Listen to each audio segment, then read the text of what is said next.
네, 오늘 우리에게 주시는 하나님의 말씀 보도록 하겠습니다. 신약 성경 에베소서 6장 10절로 12절까지의 말씀입니다.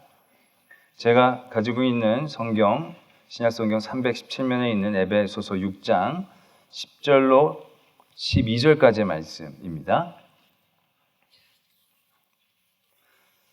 제가 에베소서 6장 10절로부터의 말씀을 봉독드립니다. 끝으로 너희가 주 안에서와 그 힘의 능력으로 강건하여지고 마귀의 간계를 능히 대적하기 위하여 하나님의 전신갑주를 입으라. 우리의 씨름은 혈과 육을 상대하는 것이 아니요 통치자들과 권세들과 이 어둠의 세상 주관자들과 하늘에 있는 악한 영들을 상대함이라. 아멘. 하나님의 말씀입니다. 잔치집에 가면 잔치집에 맞는 복장을 하는 것이 편안하게 즐길 수 있는 방법일 겁니다. 상이 난 곳에는 또 상복을 입고 가야 그 위로를 함께 할 수 있는 복장이 될 것입니다. 우리는 그것을 이제 드레스 코드라고 얘기들을 합니다. 그 상황과 환경에 맞는 적당한 복장을 입는 것이 또 의미 있고 중요한 일이 되어집니다. 그러나 그 드레스 코드는 단순히 편하고 또 잘 즐길 수 있는 그 이상의 의미를 가지고 있기도 합니다. 불이 난 곳에 불을 끌어가는 소방관들이 정복을 입고 가면 안 되겠죠. 방화복을 입고 가야, 그런 드레스 코드를 갖고 가야 살 수 있고 보호를 받을 수 있는 그런 굉장히 중요한 드레스 코드도 있다라는 것입니다. 오늘 하나님께서는 우리들에게 성도들의 드레스 코드를 말씀하고 계십니다. 우리가 어떤 옷을 입고 지금 이 시대를 살아가야 할 것인지 분명하게 얘기하고 계시다는 거죠. 무엇을 입으라고 적고 계십니까? 전신갑주를 입으라 라고 얘기하십니다. 파티복이 아니라, 여행복이 아니라, 운동복이 아니라 전신갑주를 입으라 라고 말씀하고 계시는 겁니다. 이건 단순히 우리에게 전신갑주를 입으라 라는 의미에서 끝나는 게 아닙니다. 지금 우리가 살고 있는 이 삶의 자리가 어떠한 상황인지를 우리가 분명하게 인식하게 해주시기 위한 복장이다라는 얘기죠. 하나님이 우리에게 잔치를 벌이라고 전신갑주를 입으라고 하시는 겁니까? 운동을 하라고 전신갑주를 입으라고 하신 겁니까? 편안하게 평안을 누리기 위해서 전신갑주를 입으라고 얘기하신 겁니까? 아닙니다.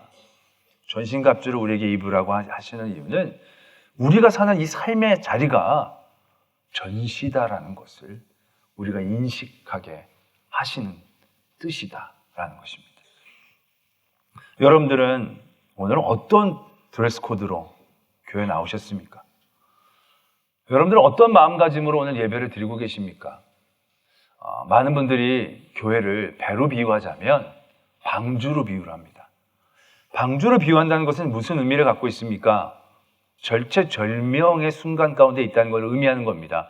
왜냐하면 방주 바깥은 죽음입니다. 홍수입니다.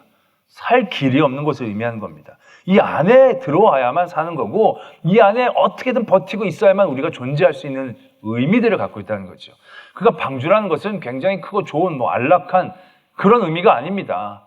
사느냐 죽느냐의 문제를 가지고 우리가 하나님의 교회에 있어야 되고 어떠한 마음과 삶의 자세를 가지고 있어야 하는지를 우리에게 가르쳐주고 계신다는 거죠.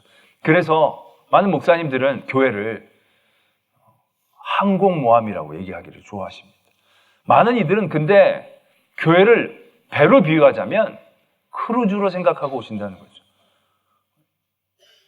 완전히 여행 가는 그러한 유랑하는 그런 배처럼 생각하시면서 오신다는 거죠.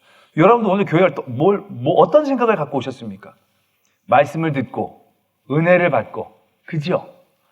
마음의 위로를 받고, 그죠? 평안함을 갖고, 그죠? 많은 복을 얻고, 요거 딱 여행선 크루즈입니다. 그렇죠? 아니, 크루즈 와가지고는 먹고 마시고 힐링하고 다 우린 그런 마음가짐과 그런 옷이다라는 거죠. 그럼 여러분들이 지금 복장은요, 수영복입니다. 그죠? 관람복입니다. 아니면 운동복입니다. 여러분들은 전신갑주를 입고 온 게 아니에요, 지금. 전신갑주는 전투선에 올라갈 때 입는 거죠. 전투선에 올라가서 전쟁을 하러 갈 때 입는 게 전신갑주입니다. 오늘 하나님은 우리에게 그 옷을 입으라고 말씀하고 계신 것입니다. 너희들이 지금 운동복을 입을 때가 아니라는 겁니다. 여행복을 입을 때가 아니라는 것입니다. 그냥 설교 듣고 편안히 유유자적하면서 위로받고 평안하고 꿈만 꾸다가 가는 곳이 지금 우리가 사는 삶의 자리가 아니다라는 것을 분명히 얘기하고 계십니다. 지금 우리가 사는 이 시대는 전시입니다. 평화의 시기가 아닙니다. 쉬는 시기가 아닙니다. 전시입니다. 왜? 전신갑주를 입으라고 얘기하시지 않습니까? 이건 그냥 이것만 가지고 얘기하는 게 아닙니다. 우리가 사단이라는 사탄 마귀를 생각할 때 사탄 마귀가 언제부터 있었습니까? 태초부터 있었습니다. 아니, 창세 이후부터 있었습니다. 아담과 하와 때부터 있었습니다. 하와를 유혹하고 인류를 넘어뜨리려고 하는 뱀의 존재가 분명히 있었다는 거죠. 그리고 그 다음부터는 그 이름을 직접적으로 거론하지 않습니다. 인간이 잘못하고 인간이 죄짓고 인간이 유혹에 빠지고 우린 사탄이 없는 줄 알고 우리만 잘못하는 줄 알았어요. 근데 복음서에 가서는 어떻습니까? 예수 그리스도께서 이 땅에 오신 다음부터는요, 마귀의 존재가 더 극명하게 나타납니다. 왜? 마귀가 이제 그렇게 해서는 안 되거든요. 예수님이 직접 내려오셨기 때문에 더 극렬하게 저항하고 반항할 수밖에 없는 상황이었거든요. 그래서 마귀가 나타납니다. 말씀에서 거론이 됩니다. 아예 예수님 앞에 나타납니다. 그리고 하나님의 아들이신 예수도 넘어뜨리려고 한 게 사탄 마귀의 분명한 존재감이다라는 얘기죠. 그 다음엔 어떻습니까? 가룟 유다에게 그가 나타나지 않습니까? 가룟 유다에게 그가 어떻게 합니까? 가룟 유다에게 말씀은 이렇게 적고 있죠. 예수님을 팔 생각을 가룟 유다에게 넣어줬다. 이제는 그냥 우리가 마음속으로 그렇게 먹는 게 아닙니다. 사탄이 예수를 팔아라. 마음속에 그 생각을 집어넣었다는 겁니다. 근데 생각을 집어넣어가지고 막 고민하는 걸로 끝나는 게 아닙니다. 말씀에 보면 예수님께서 가룟 유다에게 떡 조각을 딱 떼어 주시니까 말씀이 이렇게 적고 있습니다. 마귀가 그 속에 들어간지라. 마귀가 가룟 유다의 속으로 들어가서 가룟 유다를 지배하기 시작한 거죠. 숙주처럼 그 안에서 그를 조종하고 그를 다스리고 그를 사용하고 그래서 예수 그리스도를 넘어뜨리려고 하는 직접적인 개입들을 우리는 보게 되어진다는 얘기죠. 그냥 어스럼풋하게 있는 존재가 아니었다는 겁니다. 극명하게 지금도. 그래서 사도 바울도 이 마귀에 대한 존재를 분명하게 얘기합니다. 오늘도 마귀의 관계를 지금도 우리가 사는 이 시대는요, 그냥 평안하게 그냥 우리가 교회만 왔다 갔다 하면 되는 시기가 아니라는 거예요. 마귀가 관계를 놓고 우리를 넘어뜨리려고 하는 그런 시대에 우리가 살고 있다라는 거예요. 이 앞에서도 보면 에베소 4장에서도 보면 우리가 분을 내도 분을 오래 품지 말아라. 왜? 마귀에게 틈을 주지 말라. 마귀는 우리의 틈 가운데 늘 도사리고 있다는 것을 우리에게 분명히 경고하고 계신다는 거죠.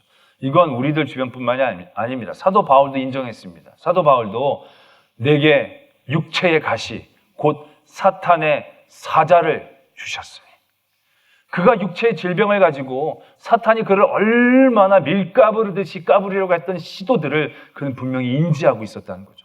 단순히 아픈 것만이 아니라 사탄이 그것을 사용해서 자기를 얼마나 힘들게 하려고 하는지에 대한 인식이 있었다는 거죠. 베드로 후서에는 아주 분명하게 얘기합니다. 근신하라, 깨어있으라. 사탄 마귀가 우는 사자와 같이 우리 주변에 있다는 것을 분명하게 경계하고 계신다는 거죠. 이렇게 말씀이 우리에게 분명히 얘기하고 계시는데 우리가 어떻게 파티복을 입고 교회에 올 수가 있냐는 거죠. 이렇게 우리에게 지금도 우리 옆에서 어떻게 그들이 어떠한 계획을 가지고 넘어뜨리려고 하는지 모르는데 우리는 놀이복으로 입고 올 수 있냐라는 것이죠. 전시이다라는 것입니다. 전시는 무엇을 의미하는 것입니까? 평상시에는요, 총구를 겨눠도요, 괜찮습니다. 왜? 그거는 이제 총알이 없을 테니까요. 공포탄일 테니까요. 근데 상황이 전시라면 그냥 단순히 놀리고 게임하자는 게 아닙니다. 죽이자는 거거든요. 우리가 그러한 인식을 가지고 우리의 삶의 자리에서 여러 가지 사탄의 관계에 대해서 우리가 대적하고 대항하고 깨어 있어야 한다는 것입니다. 여러분들 예배를 드리는데 평상시면요, 옆에서 야, 설교 듣지 마, 설교 듣지 마. 이거는 놀이입니다. 그냥 장난치는 겁니다. 그렇죠. 친구들끼리 막 그런 거 많이 하죠. 지금도 뭐 옆에 앉아서 쿵쿵 찌르면서 말하고 그러잖아요. 죽이자고 그런 게 아니니까. 근데 그게 그렇게 간단한 얘기가 아니라는 겁니다. 그게 우리는 장난치자고 한 얘기처럼 들리지만 장난치자고 한 얘기가 아니에요. 전시니까 죽이자고 드는 얘기로 들어야 된다는 거예요. 야야야야, 핸드폰 얘기 좀 봐봐. 장난으로 여기면 안 된다는 거예요. 전시예요. 아, 이놈이 나를 죽이려고 드는구나. 나를 영적으로 무너뜨리려고 하는구나. 그렇게 인식해야 된다는 얘기를 드리고 있는 거예요. 상황에 대한 인식이 분명해야 된다는 거예요. 전쟁 때가 아니면 비행기가 지나가도 보면서 박수 쳐도 돼요. 전시면 비행기가 지나갈 때 숨어야 돼요. 언제 뭐가 나올지 모르니까. 평상시면요, 집에서 오늘은 교회 가지 말자 얘기하면 그래, 명절이니까. 평상시면 오케이. 그런데 그게 평상시에 놀자고 하는 얘기가 아닌 거예요. 죽이자고 하는 얘기예요. 너 죽어라 하는 얘기로 들어야 돼요. 오늘 교회 가지 말고 명절이니까 오늘 집에 있자. 그건 집에 있자가 아니에요. 집에서 죽어라 라는 얘기로 여러분들이 인식하고 들어야 된다는 얘기예요. 아니, 지금 웃자고 하는 얘기가 아니에요. 저는 지금 내가 지금 웃으면서 하는 얘기니까 되게 우습게 들리나 본데요. 이건 지금 전쟁에서 작전 명령을 내가 지금 드리고 있는 거나 마찬가지예요. 이건 명령이고 죽느냐 사느냐의 계획인 거지. 아, 오늘 목사님 굉장히 세게 나오시네. 뭐 웃자고 하는 얘기가 아니라는 거예요. 우리가 우리의 삶의 자리에서 그러한 사탄과 마귀에 대해서 얼마나 인식하고 있느냐는 거죠. 얼마나 인정하고 있냐는 거죠. 그게 인정이 안 되니까 전신 줄을 모르는 거예요. 우는 사자가 아예 안 보이니까 이게 평상시인 줄 아는 거예요. 나를 가만히 내가 틈이 좀 있어도 해줄 거 들어온 생각이 없으니까 괜찮은 때인 줄로 생각하는 거예요. 절대 그렇지 않다는 거예요. 토레이 신부님이 계셨죠.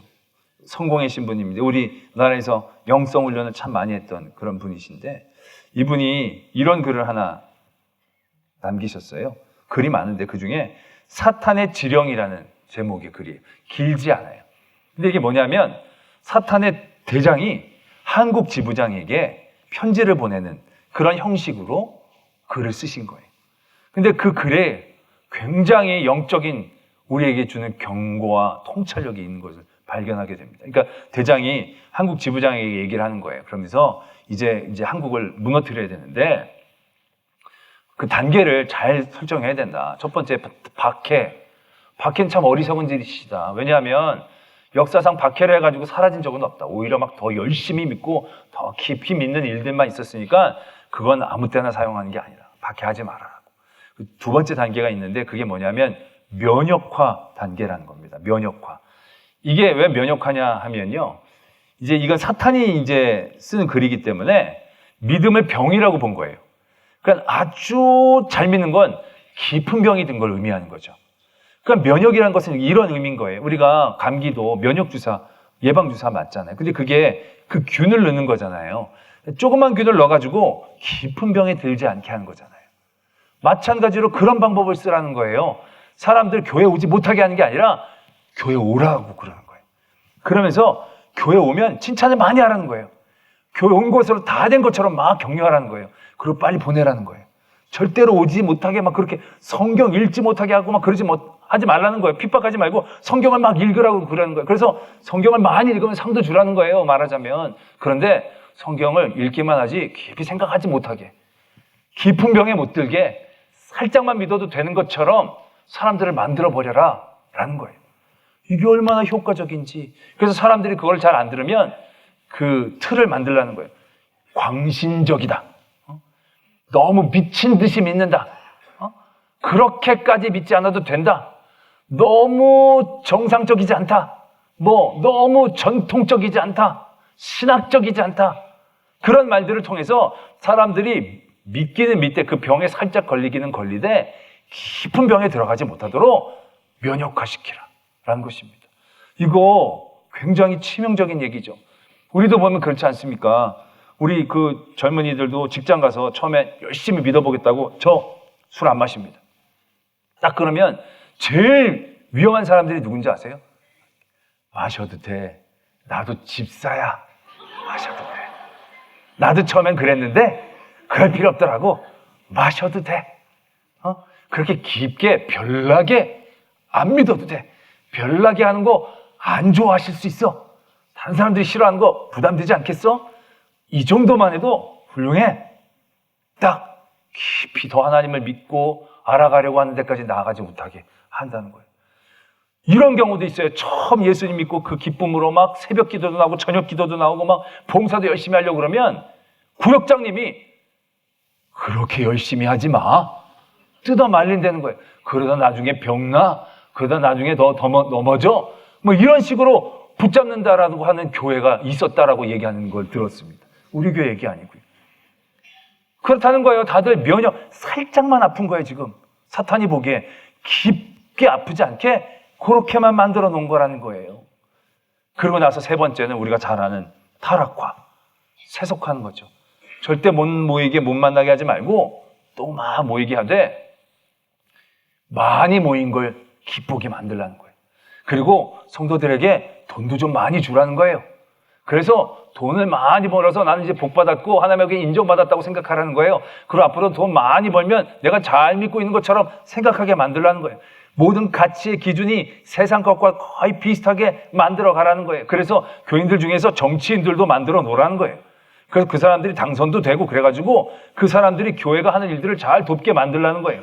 그래서 잘 도와가지고 형통하게 일들이 이루어져서 교회가 부도 쌓고 힘도 가져서 사람들이 교회는 부자고 교회 가면 힘도 있고 도움도 받을 수 있게 사람들을 모이게 하라는 거예요. 그러면서 정작 중요한 예수 그리스도는 잊어버리게 만들라는 거죠. 그러면서 그 편지의 마지막 부분이 이렇게 정리가 됩니다. 이제 이게 사탄 대장이 그 부하 이제 지부장에게 주는 화법입니다. 이런 일이 일어나면 당신은 이름만 빼놓고는 모든 면에서 싸움에 이기게 된 것입니다. 사람들은 여전히 원수의 이름을 이 원수가 예수님입니다. 제가 원수라고 얘기하기가 너무 불편하니까 예수님으로.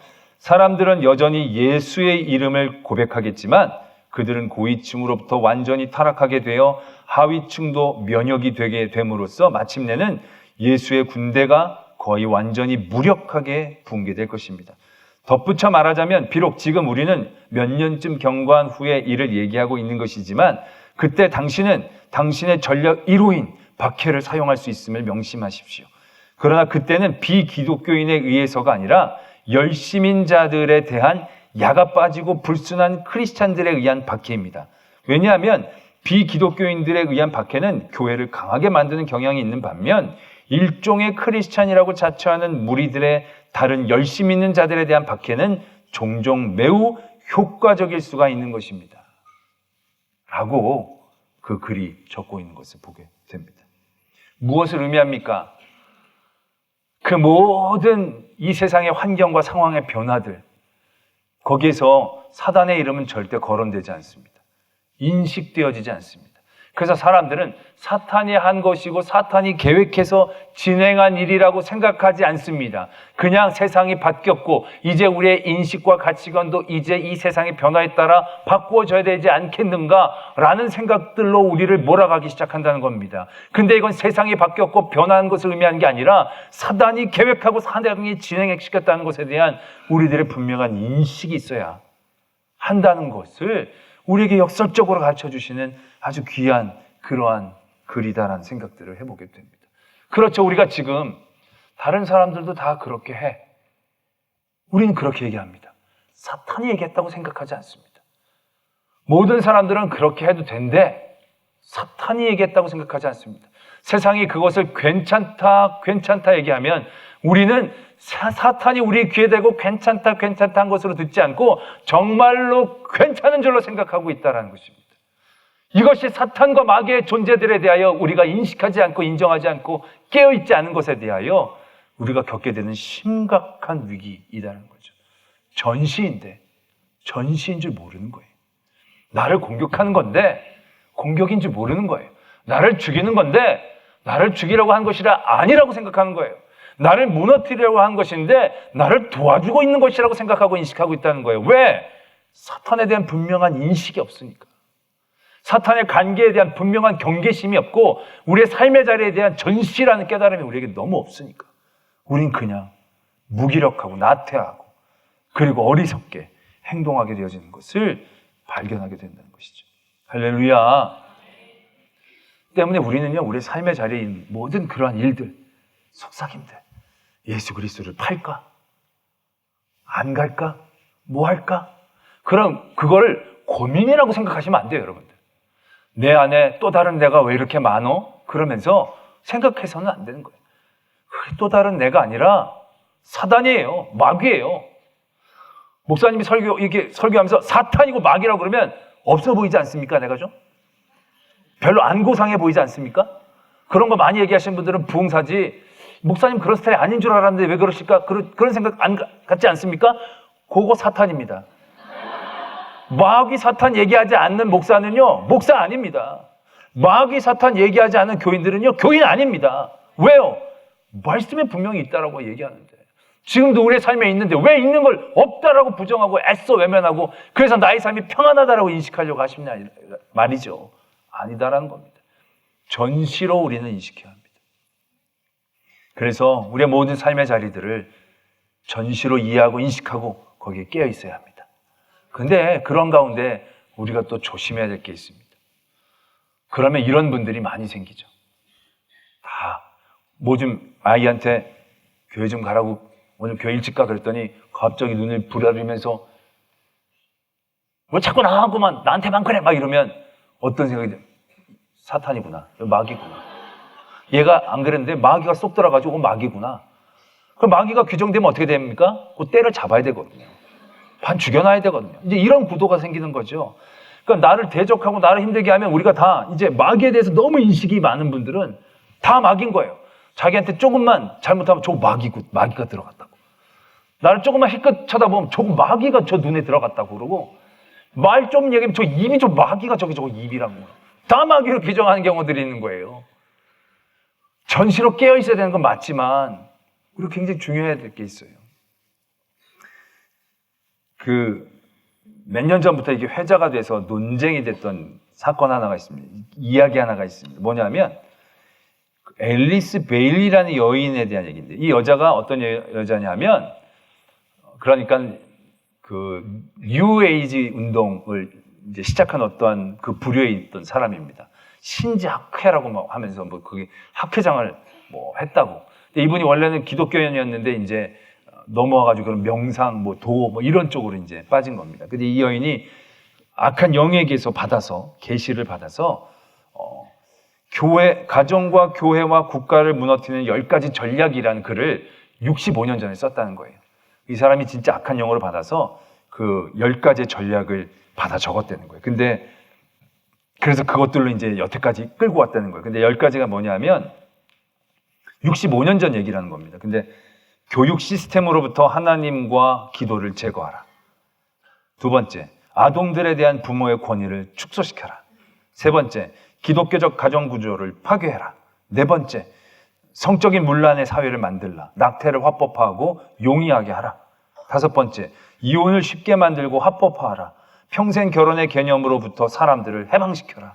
여섯 번째, 동성애를 대체 생활 방식으로 만들라. 일곱 번째, 예술의 품격을 떨어뜨려라. 미친 예술이 되게 하라. 여덟 번째, 미디어를 활용하여 기독교적 가치를 왜곡하고 사고방식을 바꿔라. 아홉 번째, 종교 통합 운동을 일으켜라. 열 번째, 각국 정부가 이러한 내용을 법제화하게 하고 교회가 이것을 추인하게 하라. 이런 10가지라는 겁니다. 65년 전에 이걸 썼다는 거죠. 근데 너무 소름 끼치게 지금 우리가 사는 시대와 맞아 떨어지고 있다는 것이죠. 우리는 이걸 시대의 흐름이라고 생각했죠. 변화라고 생각했습니다. 그런데 이런 일들이 지금 현실화되고 있다는 거죠. 우리나라도 거의 10년 동안에 얼마나 이것들이 급속도로 이루어졌는지 모릅니다. 이러한 모든 가치가 해외로부터 우리나라부터 얼마나 도전되어지고, 그러한 모든 일들, 옛날 같으면 상상도 못했던 일들을 법제화하고 그걸 교회가 추인하게 만드는 그러한 일들, 많은 그런 매스컴과 미디어를 통해서 우리의 생각들을 왜곡하게 하고 바뀌게 하고, 10몇 년 전만 해도 드라마가 결혼하면 끝났는데 요즘은 드라마가 결혼으로부터 시작하죠. 그러니까 가정과 결혼이나 이런 모든 부분들이 얼마나 우습게 여겨지게 되는 거예요. 옛날 같지 않은 그러한 사회적인 흐름 가운데 우리가 젖어들게 하는 거죠. 우리는 이걸 변화라고 생각하지만 변화가 아니라 계획이었다는 거죠. 그래서 이걸 가지고 중요한 건, 많은 분들이 이런 모든 변화가 이거 다 악한 계획이다, 이거 다 사탄 마귀고 그래서 이거 다 때려잡아야 되고 그렇게 이해하는 분들이 계시는가 하면 또 한 분들은 이거 다 거짓말이다, 가짜 뉴스다, 이런 사람이 있었지만 이런 사람이 이런 얘기 했다는 거예요. 어디서 봤냐, 뭐 이런 식으로 해서 서로 있다, 맞다, 없다, 아니다, 그걸로 막 논쟁이 되는 거예요. 그런데 중요한 건 그 C.S. 루이스라는 분도 이런 얘기를 했다는 거예요. 인류가 마귀를 대하는 오류 두 가지. 첫 번째는 마귀를 부정하는 겁니다. 마귀가 안 했다는 거예요. 마귀가 없다라고 생각하는 거예요. 이게 큰 오류라는 거예요. 두 번째, 마귀에게 너무 관심을 갖는 거.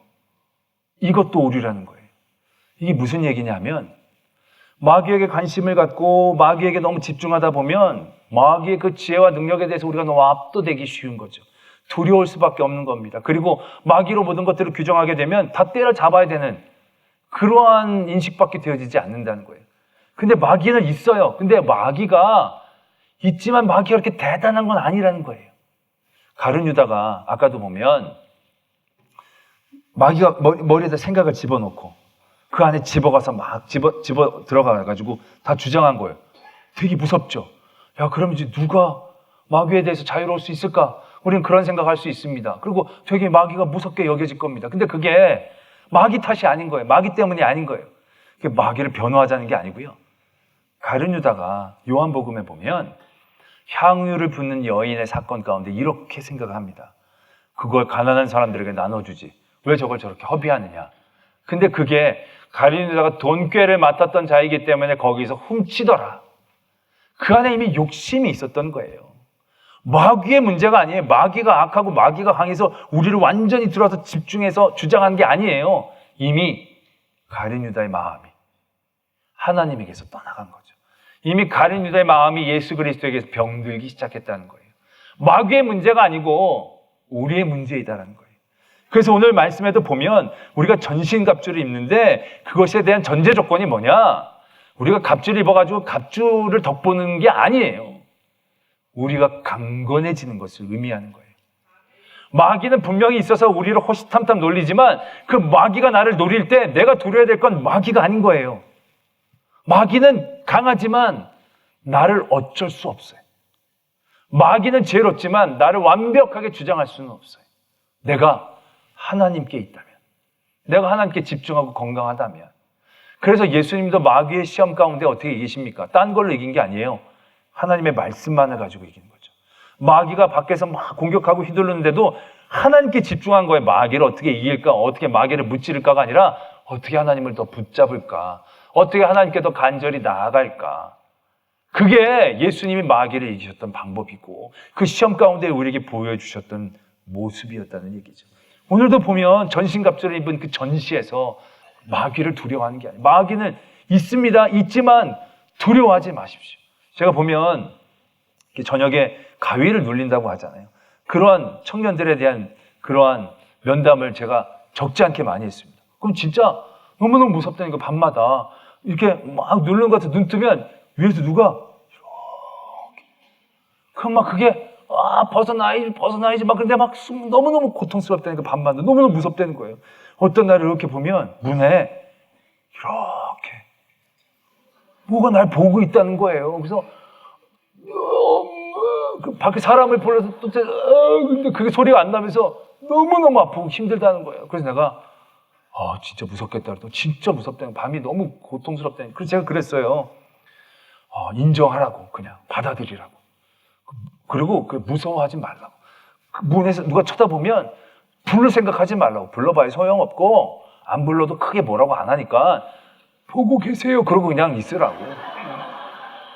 잘 지켜주세요. 그러고 있으라고. 누르고 있으면 그냥 눌리라고. 제가 보면 지압이나 안마 받을 때도 엄청 누르잖아요. 근데 그때도 아프지만 막 이러잖아요. 마찬가지로 그걸 막 쫓아내고 그걸 이기려고 하니까 더 힘든 거라. 그냥 죽여라 생각하고 주기도문 외우고 있으라고. 막 벗어나려고 누구 불러가지 말고 그냥 주님 하고 있으라고. 그러면요 효과가 좋다는 얘기를 내가 임상학적으로 얼마나 많이 들었는지 모르겠어요. 정신병적으로 이게 얼마나 이게 얼마나 근거 있는지 모르겠지만 진짜 임상적으로요. 너무너무 그렇다는 거예요. 우리가 마귀가 있어요. 무서워요. 강해요. 근데 마귀가 무서워서 우리가 무서운 게 아니에요. 하나님을 떠난 우리가 진짜 두려운 존재가 되는 거죠. 때문에 지금 우리의 삶의 자리에서 우리의 삶을 직시해야 돼요. 그리고 우리가 하나님을 붙잡고 하나님께 나가야 되는 것이 어떠한 정도와 어떠한 강도로 있어져야 되는지를 우리가 분명히 알아야 돼요. 그냥 놀이동산에서 부모 손잡고 다니는 그 정도 아니에요. 지난주에 우리 저녁 예배 오셨던 윤 목사님, 물에 빠진 애를, 아내를 딱 잡았는데, 자기 손목을 딱 잡았는데 손이 부러진 줄 알았다고. 그렇게 간절히 잡아야 된다는 거죠. 왜? 절체절명이라는 거예요. 아까도 말씀을 드렸지만 오늘도 지금 오늘 목사님 설교가 왜 이렇게 좀 길지? 그 사탄이에요. 그러면 그래 빨리 끝내야 되는데, 그리고 느슨하게 넘어가지 마시라는 거예요. 그냥 아니 하나님 말씀에도 예배 시간이 느껴지지 않고 이 훈련을 내가 더욱더 집중할 수 있도록, 내가 깨어서 이길 수 있도록 하나님 저를 도와주시. 굉장히 간절하게 막 고개를 흔들면 너무 헤어스타일인데 막 흔들면서 애쓰란 얘기예요.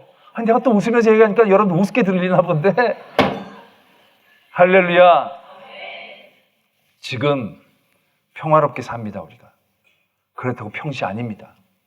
오히려 우리는 이래서 깊은 믿음의 자리에 가지 못하게 병들고 있는 겁니다. 옛날엔 정말 탄압 반대 무릎 쓰고 믿음을 지켜서 믿음의 깊은 곳까지 가는데, 요즘은 믿음에 살짝만 들어갈 수 있게 돼. 더 이상 안 들어가도 되게. 이게 얼마나 우리에게 위험하고 무서운 마귀의 간궤인가를 깨달아야 된다는 거죠. 그리고 그런 우리의 모든 삶의 자리가 영적 전쟁터임을 깨닫고, 우리가 전시에 준한 깨달음과 깨어있음과 또한 하나님을 부르짖는 그 부르짖음으로 하나님 앞에 나가야 하나님의 은혜를, 하나님의 승리를, 하나님의 복음의 그 귀한 열매들을 누리고 나눌 수 있는 성도가 되어질 줄을 믿습니다. 이 시간 함께 한번 기도 드리기를 원합니다. 여러분들은 진짜 지금 여러분들의 삶의 자리를 뭐라고 생각하십니까? 너무 편하고 너무 나약하게, 너무 무기력하게, 너무 게으르게 우리가 영적으로 있지 않습니까? 그냥 한두 번 나에게는 악한 생각에 대해서도 용납하고 용인하고. 그러나 그러한 모든 관계는요, 우리를 죽이자고 들리는 겁니다. 놀리자고 하는 게 아니라, 하루 쉬게 하는 게 아니라 우리를 죽이려고 하는 그러한 시도들이다라는 것을 깨달아야 합니다. 하나님, 우리를 깨어있게 하여 주시옵소서. 우리가 약한 관계에 우리가 영적으로 예민케 하여 주시되, 그 마귀 사탄 두려워하는 것이 아니라 그런 공격 가운데 더욱더 주님을 바라보며 주님을 붙잡고 주님을 향하여 간절함으로 회복할 수 있는 영적 전쟁의 승리자가 되게 하여 주시옵소서. 우리의 삶의 자리를 되돌아보며 하나님 앞에 이러한 기도의 제목으로 나아가겠습니다. 아버지 하나님, 우리들의 모든 삶의 자리를 바라봅니다. 너무 느슨했습니다. 전신지 생각하지 않았습니다. 우리는 그냥 유람선 타듯이 예배를 드렸고 믿음을 가졌고 타도 되고 안 타도 되는 것으로 생각했습니다. 하나님, 그러나 죽이자고 드는 일들이었지 우리는 그것을 너무나도 느슨하게 아무것도 아닌 것처럼 생각했습니다. 그 일들을 우리가 병들고 있음을, 우리가 무너지고 있음을 미처 깨닫지도 못하면서 우리는 그냥 사라지고 있었습니다. 하나님, 이 영적 전쟁에서 하나님 승리하게 하여 주시옵소서. 믿음의 전신갑주를 입고 하나님, 이런 영적인 도전 가운데에 마귀들에게 틈을 주지 않고 늘 근신하고 깨어 승리케 하시며 하나님의 은혜를 나누게 하여 주시옵소서. 하나님 아버지, 저희를 도와주시옵소서. 저희의 이 어리석음과 나태함을 깨닫게 하시고 저희들을 죽이자고 드는 모든 세상의 일들을 하나님 놀이처럼 생각하는 어리석음 가운데서 벗어나게 하시고 늘 깨어 더욱더 간절히 하나님 앞에 사모하는 마음으로 더욱더 하나님 앞에서의 강건함과 건강함을 회복하기 위한 애씀과 그러한 노력으로 우리가 승리케 하여 주시옵소서. 믿사오며 예수 그리스도의 이름으로 기도드립니다. 아멘.